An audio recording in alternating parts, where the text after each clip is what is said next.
Assalamualaikum warahmatullahi wabarakatuh. Bismillahirrahmanirrahim.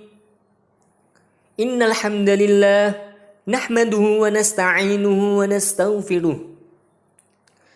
Wa na'udzu billahi min shururi anfusina wa min sayyiati a'malina.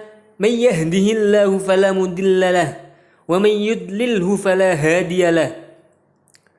Wa asyhadu an la ilaha illallah wahdahu la syarika lah wa anna Muhammadan abduhu wa rasuluh la nabiyya ba'dah amma ba'd. Pada kesempatan kali ini saya akan menyampaikan kultum tentang ulama penyambung lidah Nabi.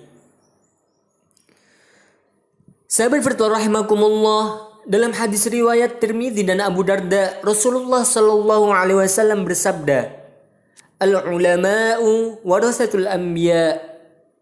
Ulama adalah pewaris para nabi.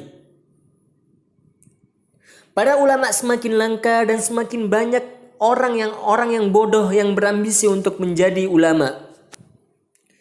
Di samping sebagai perantara antara dirinya dengan hamba-hambanya, para ulama mendapatkan rahmat dan pertolongan dari Allah Subhanahu wa taala.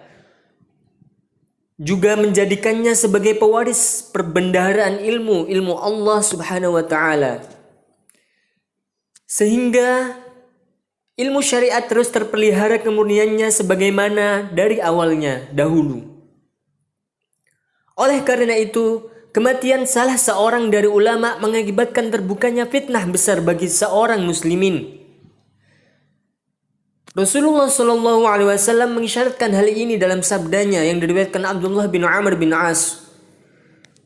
Abdullah bin Amr bin As berkata, aku mendengar Rasulullah Shallallahu Alaihi Wasallam bersabda, Inna Allah la yaqbidul ilma antiza'a yantazi'u minal ibad walakin miqabadil ulama hatta idha lam yubki aliman ittakhadhan nas ru'usan juhalan fasu'ilu fa'aftau bighairi ilmin fadallu wa adallu. Sesungguhnya Allah tidak mencabut ilmu dengan mencabutnya dari hamba-hambanya, akan tetapi dia mencabutnya dengan diwafatkannya para ulama, sehingga jika Allah tidak menyisakan seorang alim pun, maka orang-orang mengangkat pemimpin dari kalangan orang-orang yang bodoh. Kemudian mereka ditanya, mereka pun berfatwa tanpa dasar ilmu. Mereka sesat dan menyesatkan. Rawahul Bukhari dan Muslim. Sahabat virtual rahimakumullah, meninggalnya seorang yang alim akan menimbulkan bahaya bagi umat. Keadaan ini menunjukkan keberadaan ulama di tengah kaum muslimin akan mendatangkan rahmat dan barokah dari Allah Subhanahu wa taala. Terlebih lagi, Rasulullah Shallallahu Alaihi Wasallam mengistilahkan para ulama dalam sebuah sabdanya, mafatihul lil khairi wa maghaliqul syarri. Ulama adalah sebagai kunci-kunci untuk membuka segala kebaikan dan penutup segala bentuk keburukan. Sahabat virtual rahimakumullah, telah banyak dari kita mengetahui bagaimana kedudukan mereka dalam kehidupan kaum muslimin dan dalam perjalanan kaum muslimin menuju Rabb mereka. Semua ini disebabkan mereka sebagai satu-satunya pewaris para nabi, sedangkan para nabi tidak mewariskan sesuatu melainkan ilmu. Dari sini kita ketahui bahwa para ulama itu adalah orang-orang pilihan, seperti firman Allah Subhanahu wa taala dalam surah Fatir ayat 32. A'udzu billahi minasyaitonir rajim. Tsumma awrasnal kitabal ladzina istafaina min ibadina. Kemudian kitab itu kami wariskan kepada orang-orang yang kami pilih di antara hamba-hamba kami. Ibnu Katsir rahimahullah menyatakan, Allah Subhanahu wa taala berfirman yang artinya, kemudian kami menjadikan orang-orang yang menegakkan atau mengamalkan Alkitab Al-Quran yang agung sebagai pembenar terhadap kitab-kitab yang terdahulu, yaitu orang-orang yang kami pilih di antara hamba-hamba kami. Mereka adalah dari umat ini.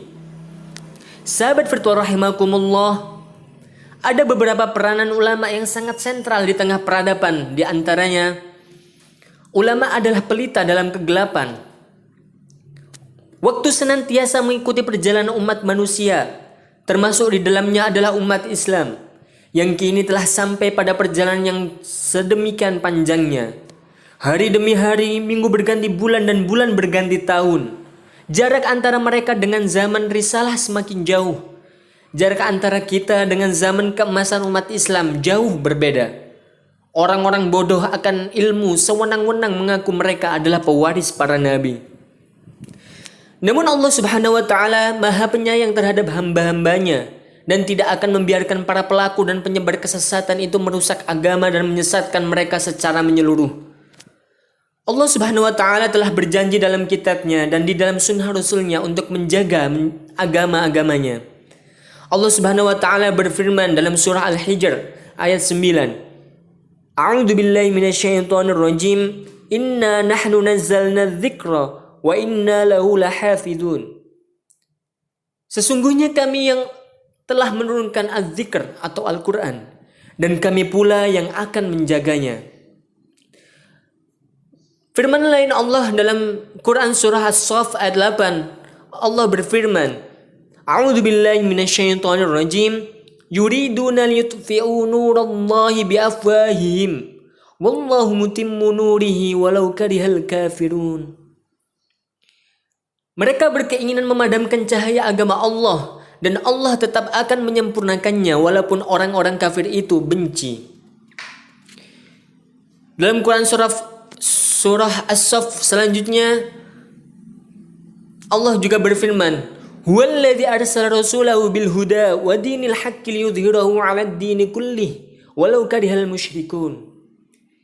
Dialah Allah yang telah mengutus rasulnya dengan petunjuk dan agama yang benar untuk Allah menangkan atas seluruh agama. Sahabat firman rahimakumullah, kemudian yang kedua adalah peranan ulama sebagai bentuk pemeliharaan Allah Subhanahu wa taala terhadap agamanya.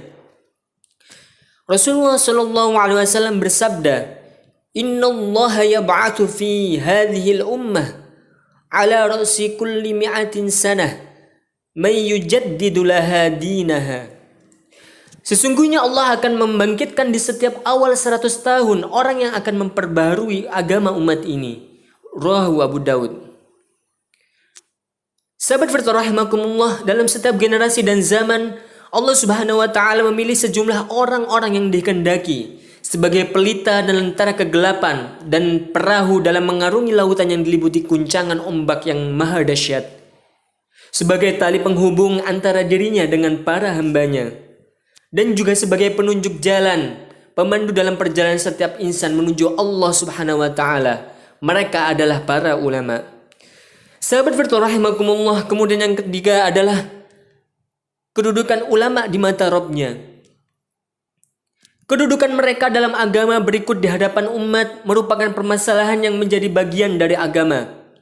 Mereka adalah orang-orang yang menjadi penyambung umat dengan Rabb-nya, agama dan Rasulullah Shallallahu Alaihi Wasallam.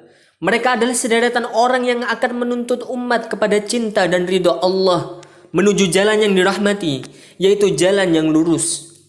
Oleh karena itu, ketika seseorang melepaskan diri dari mereka, berarti dia telah melepaskan dan memutuskan tali yang kokoh dengan Rabb-nya, agama dan Rasul-Nya. Ini semua merupakan malapetaka yang dahsyat yang akan menimpa individu atau sekelompok orang Islam.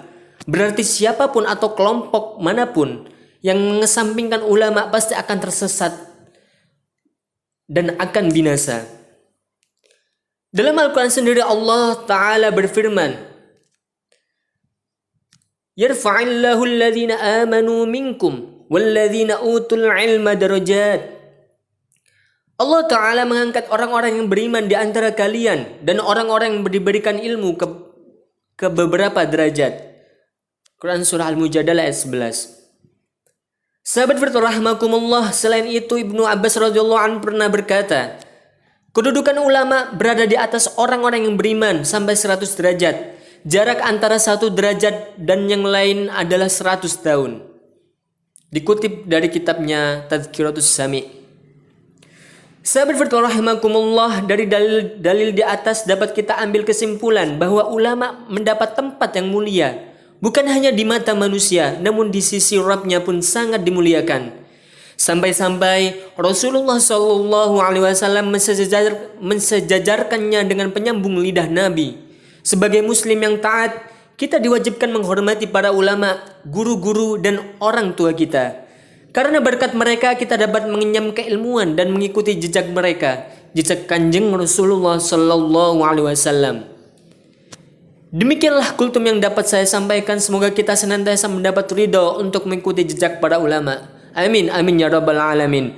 Hadanallahu wa iyyakum ajma'in. Assalamualaikum warahmatullahi wabarakatuh.